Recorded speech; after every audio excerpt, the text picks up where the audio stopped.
Alors aujourd'hui, on va explorer une idée qui est au cœur de l'expérience humaine, le repentir. Mais attention, pas juste le fait de dire pardon. Non, on va parler du repentir comme d'un choix, un véritable carrefour qui détermine tout notre parcours après une erreur. C'est une histoire de deux chemins et du choix crucial qui se présente entre les deux. On pourrait partir de cette question. Et si, au fond, le plus important, ce n'était pas d'être parfait et de ne jamais tomber? Et si la vraie grandeur humaine, c'était plutôt dans la manière dont on se relève? Parce que l'histoire, notre histoire, ce n'est pas d'éviter la chute, mais de maîtriser l'art de revenir. C'est ça qui définit vraiment une trajectoire. Pour bien comprendre, il faut revenir au tout début. L'histoire d'Adam, en fait, elle a posé les bases d'une toute nouvelle réalité pour nous. Un monde où, oui, l'erreur est possible. Mais, et c'est ça le point le plus important, le retour l'est aussi. Sa descente, ce n'était donc pas un point final. C'était le début d'un monde où un chemin pour revenir existe toujours. Et ce fameux mécanisme, il a un nom, la tauba, le repentir. C'est un peu l'outil qui nous est donné pour naviguer dans nos propres imperfections. Imaginez-le comme un phare dans la nuit. Quand l'erreur nous plonge dans le noir, c'est le repentir qui allume la lumière et qui nous montre la direction pour rentrer. Et c'est là que ça devient vraiment fascinant. On a deux figures, Adam et Satan. Tous les deux commettent une erreur.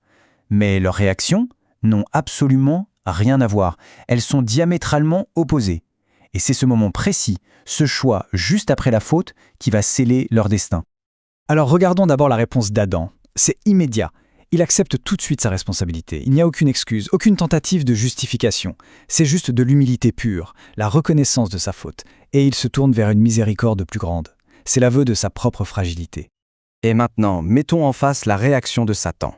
Là, c'est l'opposé total. À la place de l'humilité, bam, on a l'arrogance. Au lieu d'accepter sa responsabilité, il rejette la faute sur le Créateur. Il affirme qu'il est supérieur. L'erreur, il ne la reconnaît même pas. Pire, il la justifie par son orgueil. On voit bien se dessiner les deux chemins. Et la différence est radicale. D'un côté, la voie d'Adam. L'humilité, la prise de responsabilité, ça ouvre la porte du retour. De l'autre, la voie de Satan. L'arrogance, le blâme, ça mène tout droit à l'exil. Ce ne sont pas juste des actions différentes, ce sont deux états d'esprit qui vont sceller deux destins complètement opposés. Alors justement, parlons-en de cet orgueil. C'est quoi au fond? Parce que, attention, ce n'est pas juste une émotion passagère. Non, c'est bien plus profond que ça. C'est une véritable mentalité, une vision du monde qui ferme à double tour la porte du retour. Allons voir d'un peu plus près comment ça fonctionne.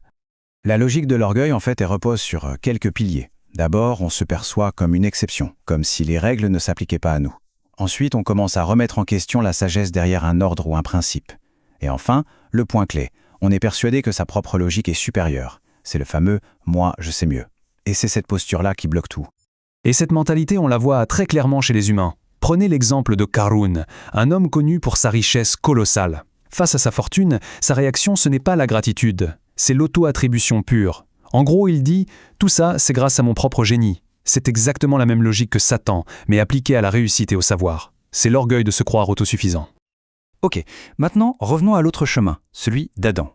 Le moteur de cette voie, ce qui la déclenche, ce n'est pas du tout une faiblesse. Au contraire, c'est une force immense, le regret sincère.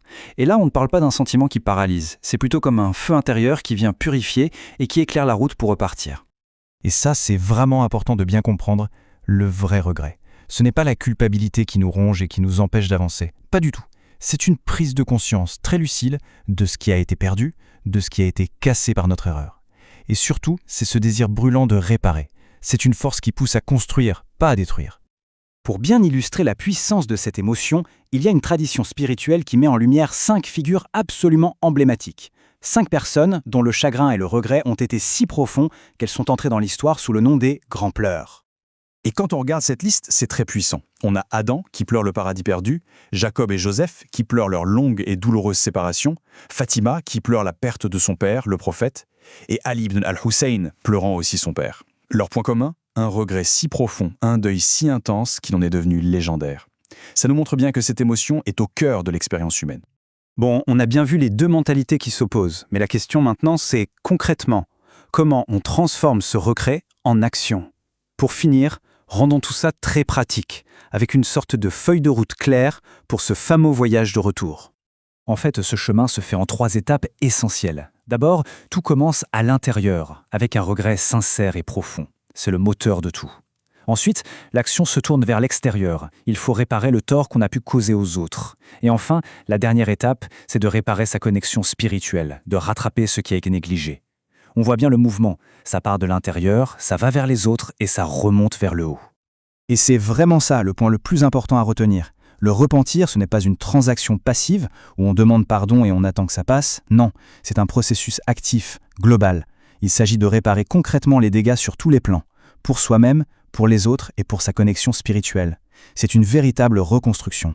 On termine donc sur cette question qui nous ramène tous à notre propre expérience. Parce qu'après chaque erreur, qu'elle soit petite ou grande, on se retrouve face à ce même carrefour. Et là, il y a deux voix qui parlent en nous. Celle de l'orgueil qui veut justifier et celle de l'humilité qui cherche le chemin du retour. La grande question, c'est laquelle est-ce qu'on choisit d'écouter ? C'est peut-être la question la plus importante de toutes.